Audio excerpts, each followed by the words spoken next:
नमस्कार, हम डिम्पल मिश्रा स्वागत करते रही सबके अपना चैनल भारत लोकगीत पे। आज हम अपना चैनल पे आप सब खातिर लेके आए गए मैंने एगो अच्छा सा प्यारा सा सोहर खिलौना गीत। आप सब ये गीत सुनी, अगर ये गीत पसंद आए तो लाइक सब्सक्राइब शेयर करें और कमेंट करके जरूर बताएं कि ये गीत आप सबके कैसन लागल है। अरे भौजी, अरे भौजी, जुग जुग जियसु तोहरे ललना।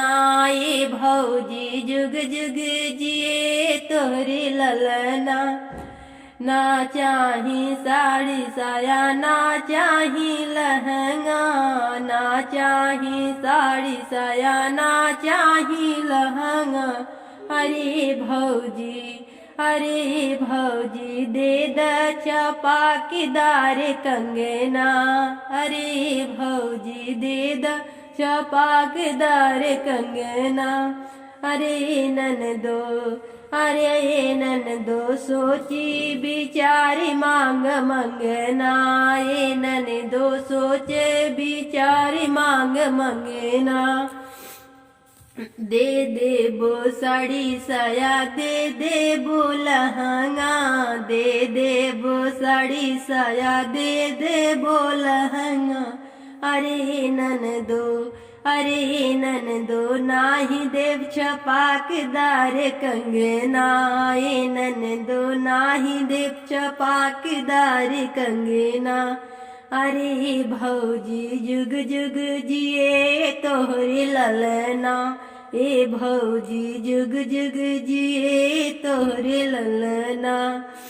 पितर जो होइते तही मत जुटैती, पितर जो होइते तही मत जुटैती। अरे ननदो, अरे ननदो, सोना भइल बड़ा महंगा। ए ननदो, सोना भइल बड़ा महंगा। सास ससुर से कहत डर लागे, सास ससुर से कहत डर लागे। अरे ननदो, अरे ननदो, घर ही रहले मोर सजना। ए ननदो, घर ही रहले मोर सजना। ए ननदो, सोच बिचारी मांग मंगना। ए ननदो, सोच बिचारी मांग मंगना।